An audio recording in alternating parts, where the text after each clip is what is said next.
salam sejahtera. Saya Nur Amalia Fatihah binti Mama Azri daripada kelas di KLE Mersi. Punca kemalangan jalan raya menunjukkan 67% daripada kecuaian pengguna jalan raya. Yang kedua, 27% menunjukkan akibat daripada kerosakan jalan. Yang ketiga, 5% berpunca daripada kerosakan kenderaan pengguna. Seperti yang kita tahu, jalan raya merupakan elemen perhubungan yang penting di Malaysia. Kajian-kajian lepas menunjukkan data punca-punca kemalangan jalan raya berlaku. Oleh itu, pembinaan jalan raya perlu diberi penekanan supaya jalan raya dapat digunakan dengan selamat sejajar dengan penambahan pengguna jalan raya yang semakin pesat. Kelapa merupakan satu sisa pertanian yang besar di Malaysia. Tempurung kelapa juga telah dieksport ke negara luar. Kajian menunjukkan sekiranya tempurung kelapa tidak dilupuskan, ia akan menjadi masalah kepada sosial dan ekonomi. Kajian tersebut telah dikeluarkan oleh Ganiran pada tahun 2013. Kajian yang pertama, untuk mendapat dan menentukan ciri fizikal tempurung kelapa sebagai bahan ganti agregat dalam campuran asfalt. Yang kedua adalah untuk menentukan kadar peratusan optimum tempurung kelapa dalam campuran asfalt. Ketiga adalah untuk mengukur kadar rintangan penghancuran kesan dan lelasan campuran asfalt tempurung kelapa dan campuran asfalt konvensional. Skop kajian yang pertama, menggunakan tempurung kelapa sebagai bahan ganti agregat kasar dalam campuran asfalt panas. Yang kedua, jenis penusukan adalah grade 80 hingga 100.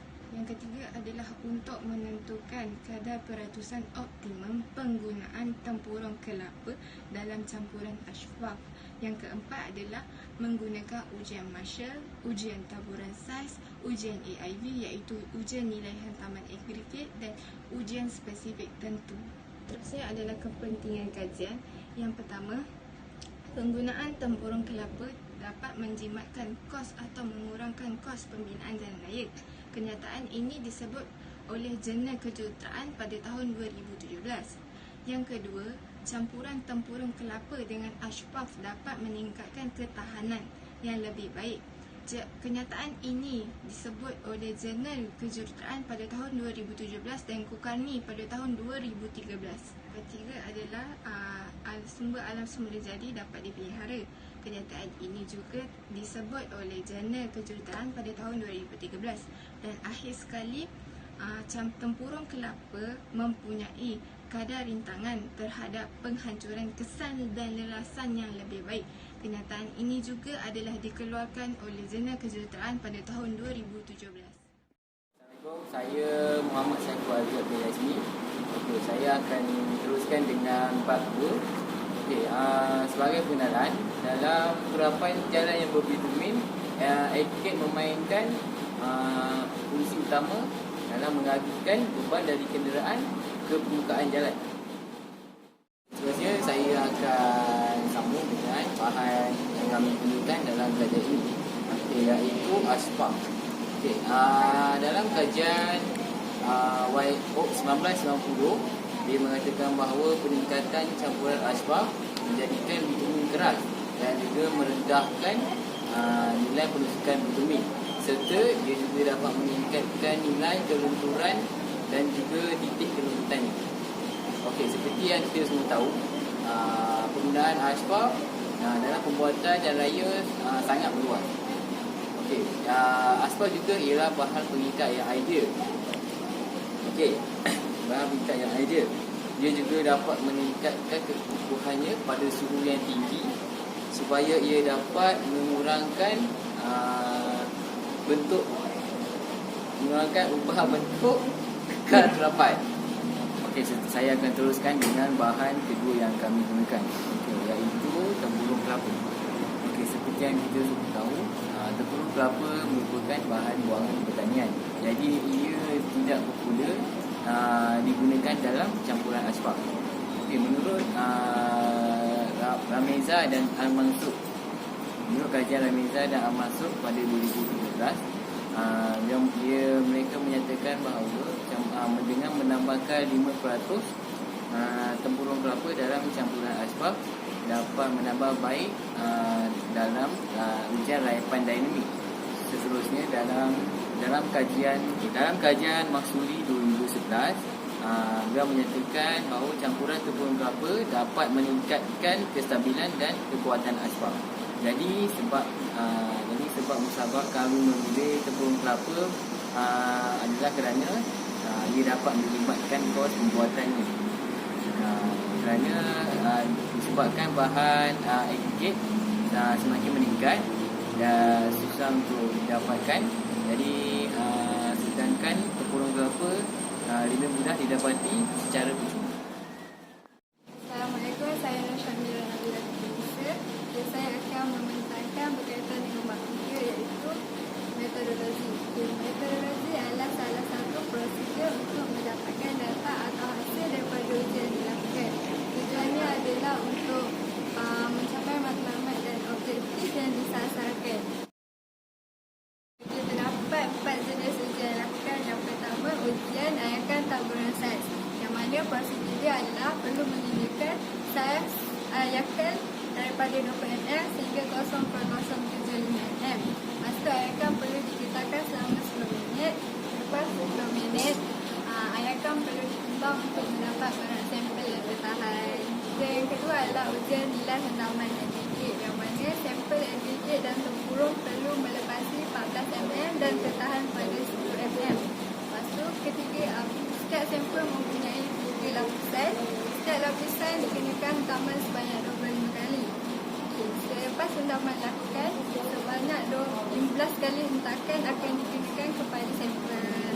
Ketiga adalah ujian spesifik bentuk, yang mana prosedur dia sampel perlulah direndam selama 15 jam.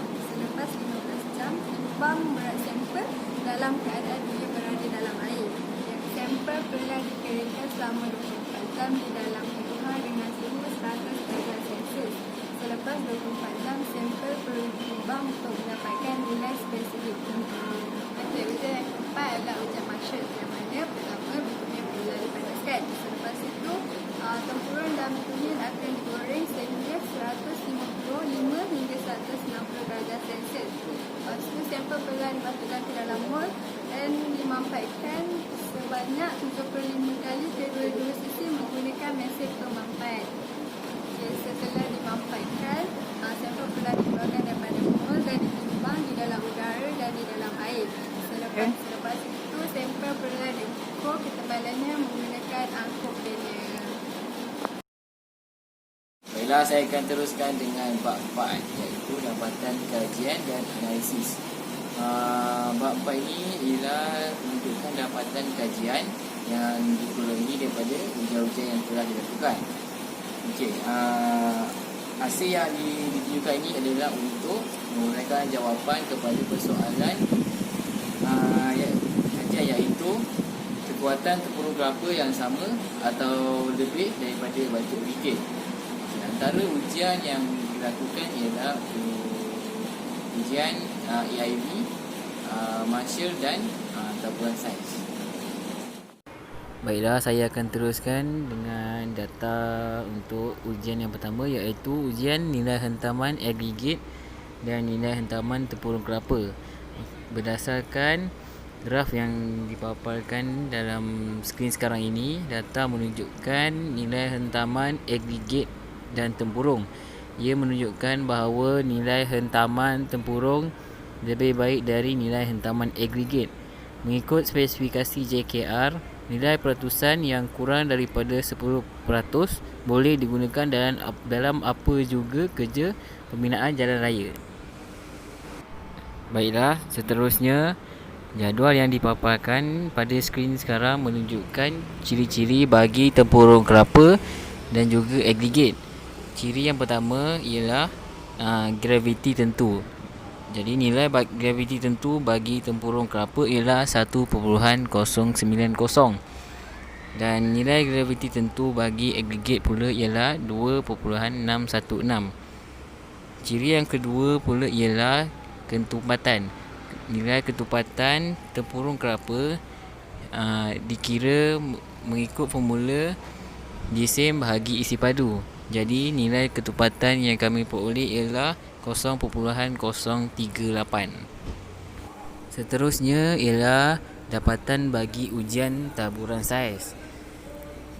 Graf yang ditunjukkan pada skrin menunjukkan data yang diperoleh bagi taburan saiz tempurung kelapa. Tempurung kelapa dipecahkan secara manual dengan pelbagai jenis saiz. Kaedah manual yang dilakukan menyebabkan shift pada 0.425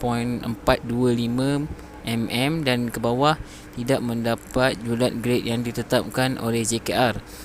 Berdasarkan Somariba Sokolova pada tahun 2012, dia menyatakan bahawa masa dan suhu yang tinggi diperlukan bagi mendapat saiz 0.425 mm dan ke bawah. Ini menyebabkan kekurangan kepada kajian kami. Kami juga menambah sampel saiz 0.425 ke dalam campuran yang bertindak sebagai filler. Okey, berdasarkan jadual yang ada dekat skrin, ia menunjukkan adalah jadual Marshall bagi agregat. Terdapat 3 sampel yang dilakukan menggunakan batu agregat. Data yang diperolehi daripada ketiga-tiga sampel agregat mengikut spesifikasi JKR. Data menunjukkan sampel agregat yang dihasilkan sesuai untuk dalam penggunaan turapan jalan raya. Okey, jadual berikut pula adalah menunjukkan jadual Marshall bagi tempurung. Terdapat juga 3 sampel yang dilakukan menggunakan tempurung kelapa mengikut peratus yang berbeza. Data yang diperolehi menunjukkan kegagalan yang berlaku disebabkan adanya lompong pada sampel. Lompong yang terasa pada sampel disebabkan oleh ketidakbolehkerjaan antara saiz agregat dan tempurung kelapa. Saiz tempurung yang digunakan hanya bersaiz 10 mm. Data yang diperolehi dari ketiga-tiga sampel yang dihasilkan tidak mengikut spesifikasi JKR. Seterusnya adalah analisis dan kesimpulan. Bagi kesimpulan, secara keseluruhannya, ruang rongga yang terdapat pada sampel Marshall menjadikan salah satu punca utama data mengalami kegagalan. Ruang rongga pada sampel Marshall berlaku akibat daripada tiada gabungan yang baik antara saiz tempurung kelapa dan saiz agregat. Apabila sampel Marshall itu dimampatkan, tiada interlocking yang berlaku antara bahan-bahan sampel. Ia memberi kesan kepada peningkatan ketebalan sampel. Ketebalan sampel adalah melebihi had yang ditetapkan oleh JKR. Ketebalan sampel pula mempengaruhi bacaan data yang lain. Akibat daripada itu, data mengalami kegagalan. Adalah cadangan. Cadangan yang pertama adalah menambahkan bilangan sampel bagi mendapatkan data yang lebih jitu.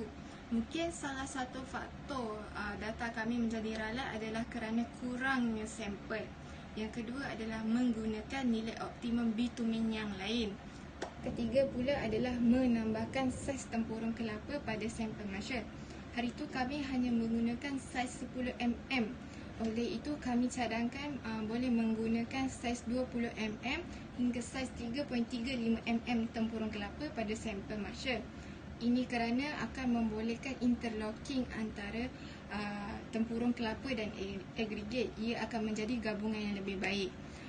Dan cadangan yang keempat adalah menjadikan saiz 1.18 mm dan ke bawah sebagai filler pada sampel Marshall.